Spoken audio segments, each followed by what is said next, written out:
Influential radio host Charlemagne the God regularly said that President Biden didn't have what it took to energize voters heading into November. He has a very different look on Vice President Kamala Harris, arguing that her surge may be more than a honeymoon phase. Even if you're not a Democrat, if you're an independent, or undecided person, you haven't been energized for something in a long time. The last time we felt energy in a campaign was 2008 when President Barack Obama first ran. This feels like, whoa. So let's bring in our esteemed political panel, Jasmine Wright and Deepa Shivaram. Jasmine is politics reporter for NOTUS, and Deepa is White House correspondent for NPR. Great to see both of you. I know you also covered Kamala Harris's presidential campaign all the way back in 2019, so you guys are the experts here. So this idea of Harris having a honeymoon phase, last week, the Trump campaign was calling it that, saying that it will dissipate. But we have seen in these polls that she has, at least at this point, consolidated, it seems, the Democratic Party base. I know you both have been covering her. Jasmine, I want to start with you. Are you surprised by any of that? And I'm also curious whether you've seen a different kind of Kamala Harris than we all covered in 2019. Yeah, I'll just say I'm absolutely surprised by a lot of what we're seeing.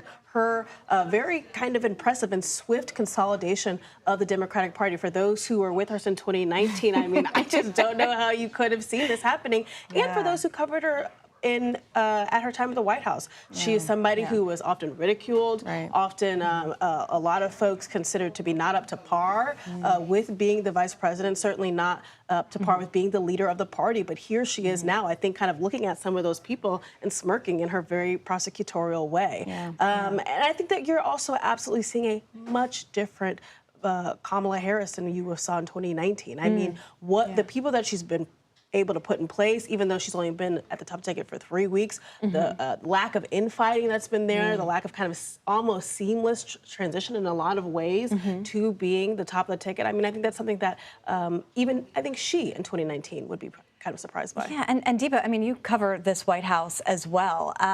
You know, it was just 3 weeks ago that this all changed, which feels like a lifetime ago. I'm curious, you know, what you've witnessed and in terms of your own reporting about, you know, whether this is, you know, she has a campaign infrastructure in the Biden campaign, so it seems like she was able to just adapt that.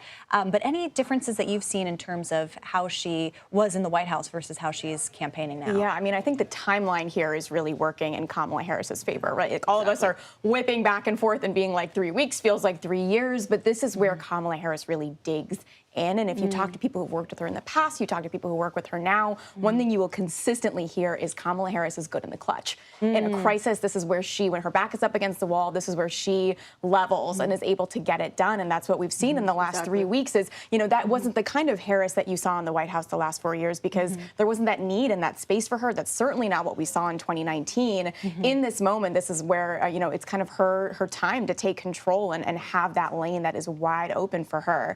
And she's really been able to lean in on that. Yeah, and it's interesting because she's campaigning as if she is independent of this administration, right? She is the sitting vice president. Right. And the Trump campaign has been arguing that this is, in their view, the Harris administration, right? They're trying to put everything that Biden, all of his vulnerabilities in terms of policy, onto Harris. Have you seen any attempts from Harris to distance herself from Biden?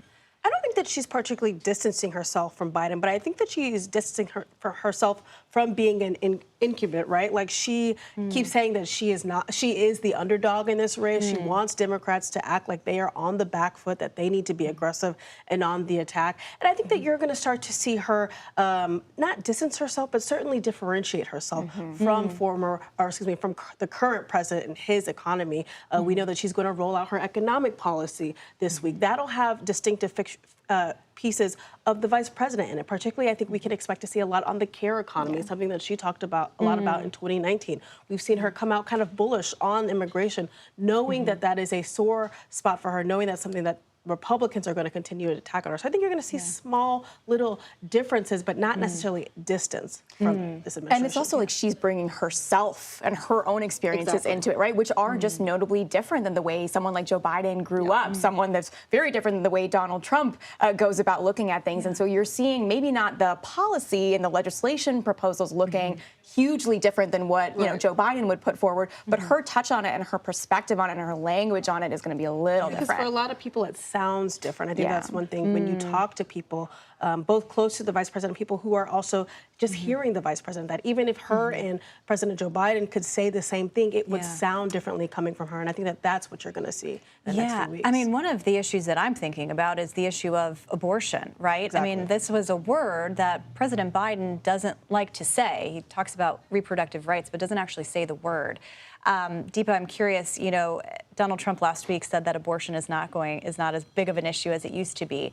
But how does she bring this kind of more to the forefront than it was before? I mean, she talks, this is where the prosecutor stuff really comes in hot, right? Like, and this is what's so weird, I think, for Jasmine and I, that this was something that she tried to argue with in 2019, and it didn't really, go with voters, and now it's really where people are saying, I want the prosecutor to take down someone like Donald Trump, and the issue of abortion is where that really, really comes in front and center. And again, going back to that point about her own experiences, one thing you hear the VP talking about again and again is her friend from high school, who she says was being molested by her stepdad, and then went to come and live with Kamala Harris and her family. And so Kamala Harris talks about how that was like this big moment for her to go and fight for women, to go and fight for children, and fight for families and protecting themselves and making their own decisions about their own body. So she's bringing a perspective here that we certainly didn't get with Joe Biden, and you wouldn't really be hearing, quite frankly, from any male politician.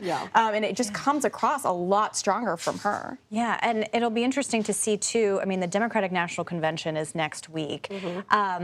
This will be, basically her introduction to the country as the Democratic nominee.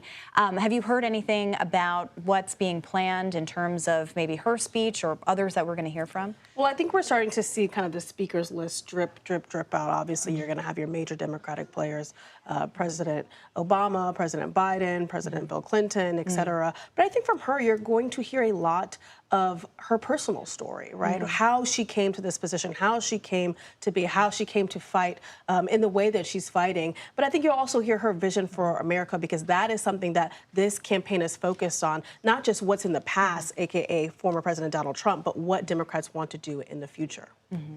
All right, well, we will stay tuned. 80-ish or so days to go. Anything could happen between now and then. Anything. Deepa, Jasmine, thank you so much for your time and reporting. We'll talk to you a lot over the next couple of months.